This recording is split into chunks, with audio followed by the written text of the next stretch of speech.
विद्यार्थी मित्र हो, बी ए भाग 1च्या मराठी विषयाच्या आवश्यक अनुषंगिक निवड या अभ्यासपत्रिकेच्या दुसऱ्या सत्राच्या अभ्यासक्रमाचा आपण परिचय करून घेत आहोत।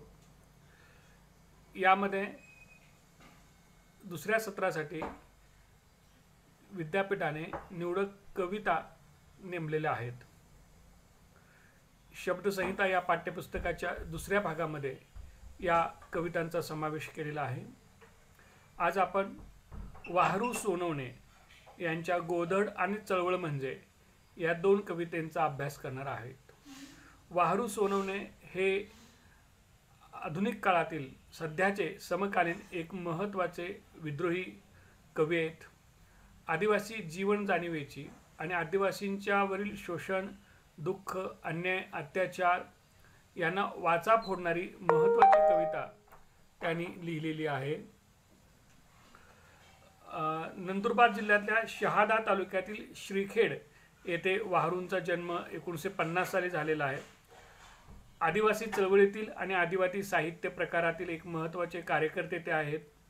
आदिवासींच्या मूलभूत हक्कासाठी लढा ते सातत्यानं देत असताना आपल्याला आढळून येतात। त्यांचे गोधड रोडाली हे काव्यसंग्रह प्रसिद्ध आहेत। गोधड या काव्यसंग्रहाचा हिंदीमध्ये पहाड हिलने लगा या नावानं अनुवाद झालेला आहे। वाहरू सोनवणे यांच्या निवडक कविता हा काव्यसंग्रह प्रसिद्ध झालेला आहे। कोल्हापूर येथे सन 2000 साली झालेल्या विद्रोही साहित्य संमेलनाचे ते अध्यक्ष होते।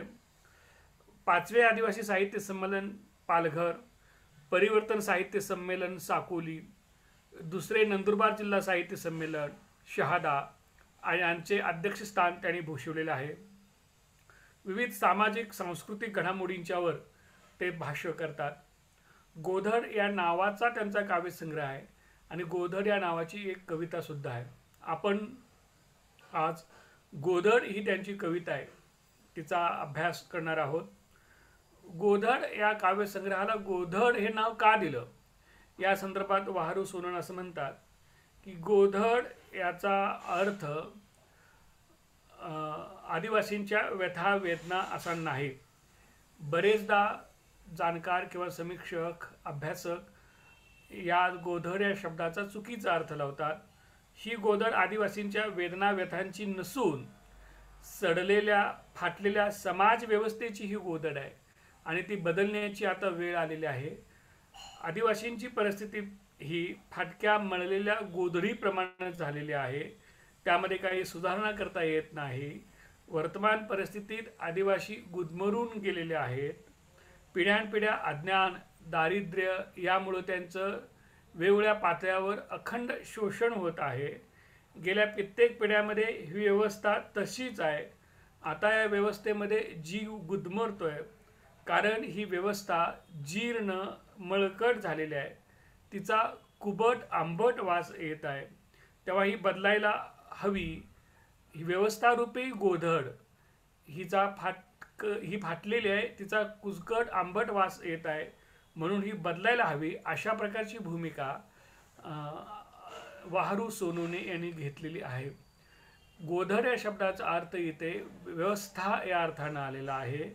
समाज व्यवस्था की ज्या समाज व्यवस्थेने आदिवासींचं प्रचंड शोषण केलेलं आहे आणि त्यांच्या जगण्याला दुःख आणि शोषणानं ग्रासून टाकलेले आहे, अशा या व्यवस्थेच्या संदर्भात गोधड ही एक शब्दरूपी प्रतिमा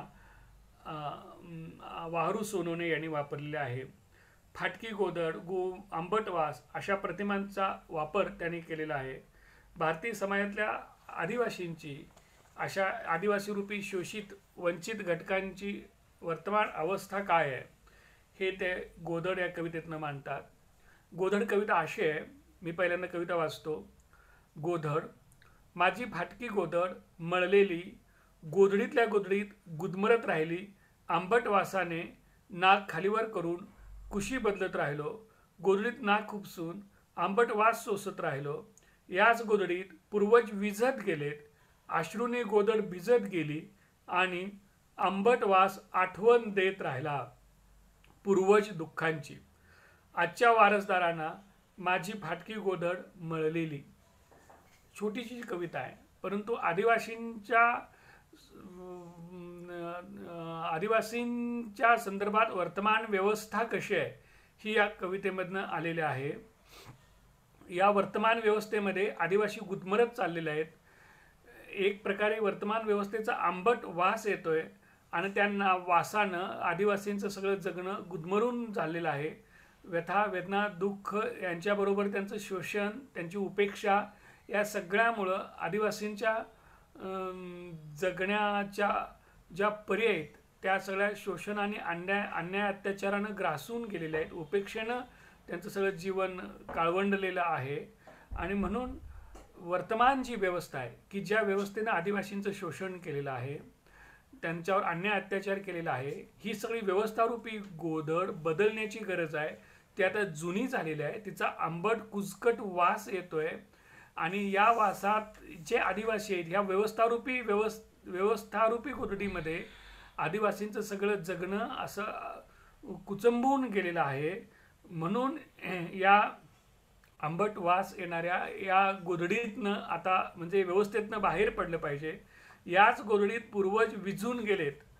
पूर्वज जे होते आदिवासींचे ते सगळे याच व्यवस्थेमध्ये विझून गेलेले आहेत. याच व्यवस्थेनं त्या पूर्वजांचं शोषण केलेलं आहे, पूर्वजांचं दमन केलेलं आहे किंवा पूर्वजांच्यावर अन्याय अत्याचार केलेले आहेत. अश्रूंनी गोधड भिजत गेली आणि आंबट वास आठवण देत राहिला पूर्वजांच्या दुःखांची आठवण. आठवण ही आंबट वास रूपी देतोय. आणि ही जी गोधड आहे व्यवस्थारूपी गोधड ही आदिवासींच्या अश्रूंनी भिजून गेलेली आहे. आणि पूर्वजांच्या दुःखांची आठवण सध्याच्या व्यवस्थेचा जो वास येतोय, या व्यवस्थारूपी गोधडी जो वास येतोय आंबट वास, या आंबट वासामधून पूर्वजांच्या दुःखांची जाणीव होते असं कवी म्हणतो. आणि आजच्या वारसदारांना ही जी माझी फाटकी गोधड आहे ती मळलेली, ही आजचे जे वारसदार आहेत या वारसदारांना सध्याच्या फाटक्या मळलेल्या व्यवस्थेची जाणीव ते करून देऊ इच्छितात की या व्यवस्थेचा आंबट वास हे लागलेला आहे. त्याच्यामध्ये हा आंबट वास आपल्या पूर्वजांच्या दुःखांचा वास आहे. आपल्या पूर्वजांच्या अश्रूंनी ही सगळी व्यवस्थारूपी गोधड भिजलेली आहे. ही आता आंबट झालेली आहे. ह्याच्यामध्ये गुदमरून जीव जातो. ही बदलायला पाहिजे, फेकून द्यायला पाहिजे, अशा प्रकारची भावना या कवितेमध्ये व्यक्त केलेली आहे. व्यवस्थारूपी गोधड बदलण्याची गरज व्यक्त केलेली आहे. आणि याच व्यवस्थेनं आदिवासींचं शोषण दमन केलेलं आहे, त्यांना दुःख दिलेलं आहे. पूर्वजांच्या दुःखांच्या वासानं ही सगळी गोधमड, सध्या या गोधडीला पूर्वजांच्या दुःखांचा आंबट वास येतो आहे. पूर्वजांच्या अश्रूंनी ही गोधड भिजलेली आहे. आणि म्हणून ही व्यवस्थारूपी गोधड बदलण्याची गरज आहे, अशा प्रकारचा एक विचार, व्यवस्था परिवर्तनाचा विचार वाहरू सोनवणे यांनी व्यक्त केलेला आहे. व्यवस्था जर बदलायची असेल तर व्यक्तिगत पातळीवर तसंच संघटित पातळीवर प्रयत्न केले पाहिजेत.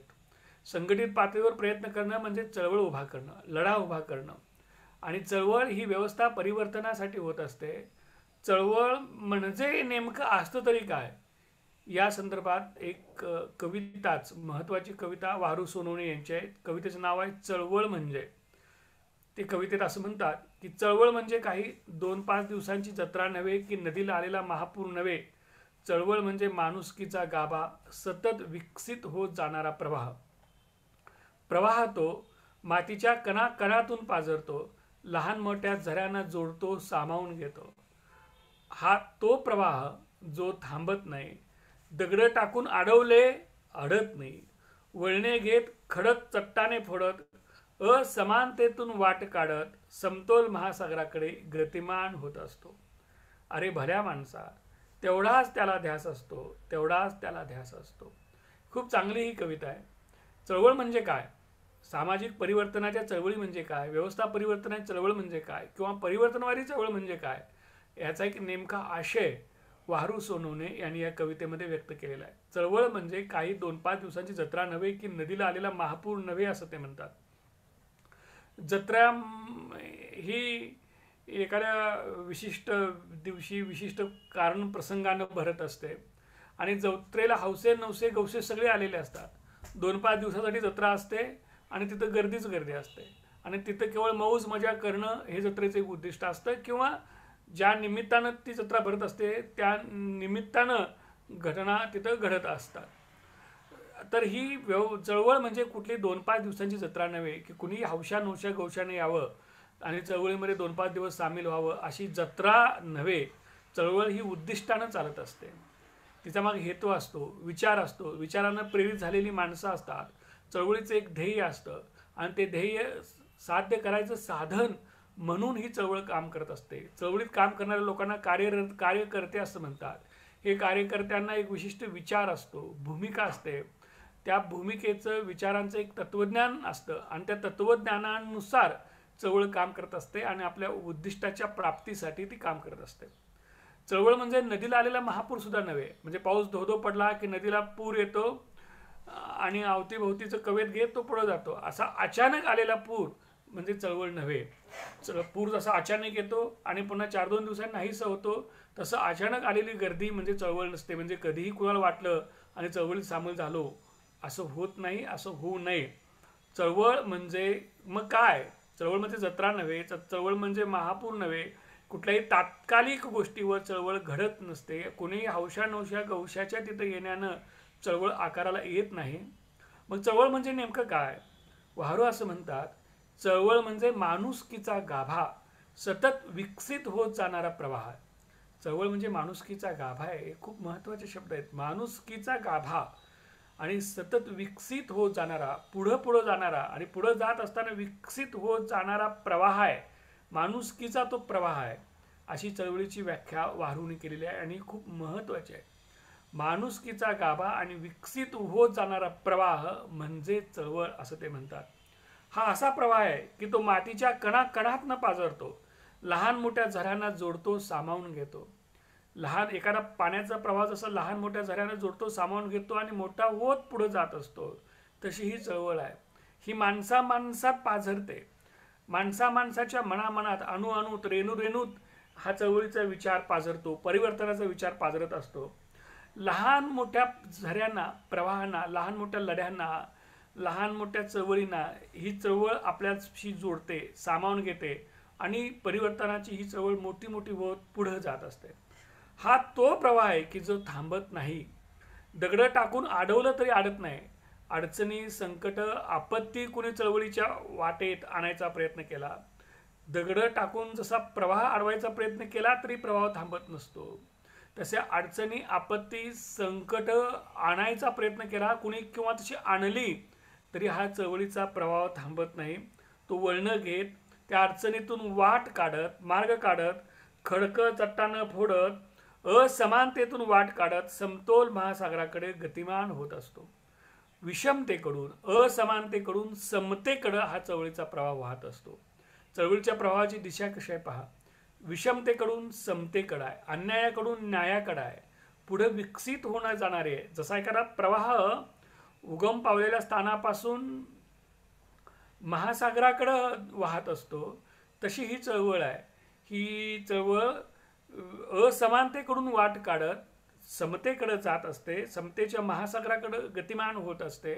आणि चळवळीच्या वाटेत कितीही अडचणी आल्या, संकटे आले किंवा चळवळ अवरुद्ध करण्याचा, चळवळ मोडण्याचा, चळवळ थांबवण्याचा कितीही कंटकाने प्रयत्न केला तरी ही चळवळ थांबत नसते. वाट काढून, मार्ग काढून पुढं ती वाहत असते, गतिमान होत असते. आणि विषमतेकडून समतेकडे जाणं, असमानतेकडून समानतेकडे जाणं हा चळवळीचा गतिमान होण्याचा एक प्रवाह असतो. आणि शेवटी वाहरू असं म्हणतात की अरे भल्या माणसा, तेवढाच त्याला ध्यास असतो, तेवढाच त्याला ध्यास असतो. चळवळीला ध्यास काय असतो? समतेचा ध्यास असतो. समतेच्या महासागरात विलीन होणं, समता प्रस्थापित करणं, न्याय प्रस्थापित करणं, स्वातंत्र्य, समता, बंधुता, मानवी प्रतिष्ठा या पायांच्यावर आधारित नवा समाज निर्माण करणं हे चळवळीचं उद्दिष्ट असतं. अलीकडल्या काळातल्या कुठल्याही चळवळींसाठी भारतीय संविधान आणि भारतीय संविधानानं प्रमाणभूत मानलेली मूल्य स्वातंत्र्य, समता, बंधुता, सामाजिक न्याय, मानवी प्रतिष्ठा ही केंद्रस्थानी आहेत. आणि या मूल्यांच्या प्रस्थापनेसाठी ही मूल्य समाज जीवनात प्रत्यक्षात यावीत, या मूल्यांच्या पायावर समाजाची उभारणी व्हावी, यासाठी चळवळी काम करत असताना आपल्याला आढळून येतात. चळवळी म्हणजे माणुसकीचा गाभा असतात. माणुसकीचा सतत विकसित होत जाणारा प्रवाह असतो. तो विषमतेकडून समतेकडे जात असतो. तसा प्रवाह वाहता असतो, तशी चळवळ वाहती असते. इथं चळवळीला प्रवाहाची उपमा दिलेली आहे. प्रवाह असा कधी थांबत नाही किंवा आटत नसतो. चळवळ प्रवाह हा वाहता असतो, गतिमान होत असतो. त्याला महासागराचा ध्यास असतो, पुढं पुढं जात असतो.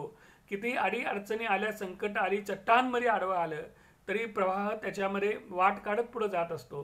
तसं एखाद्या परिवर्तनवादी चळवळी पुढे कितीही अडचणी आल्या, संकट आल्या, चळवळ मोडण्याचा, चळवळ थांबवण्याचा, चळवळ फोडण्याचा, चळवळ संपवण्याचा कोणीही कितीही प्रयत्न केला तरी चळवळ संपत नसते, थांबत नसते. आलेल्या अडचणीवर, संकटावर मात करत, वळसा घेत चळवळ पुढे जात असते. ती खरीखुरी चळवळ असते, सतत विकसित होणारी असते.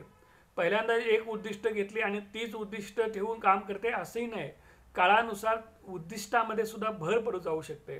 चळवळ स्वतःला विकसित करत पुढे नेत असते. असं एक चळवळीचं जे काही एक तत्वज्ञान असतं, चळवळीचं एक रूप असतं, चळवळीचं म्हणून जे स्वरूप असतं ते या कवितेमध्ये वाहरू सोनवणे यांनी सांगितलेलं आहे. चळवळ म्हणजे काय हे त्यांनी नेमकेपणानं स्पष्ट केलेलं आहे. आपण चळवळ हा शब्द अनेकदा ऐकतो. चळवळीत काम करणारा कार्यकर्ता किंवा मी चळवळीत काम करतोय असं लोक सांगत असताना आपण अनेकदा ऐकतो. किंवा आपल्या भोवताली सुद्धा अनेक प्रकारच्या चळवळी असलेल्या आपण पाहतो.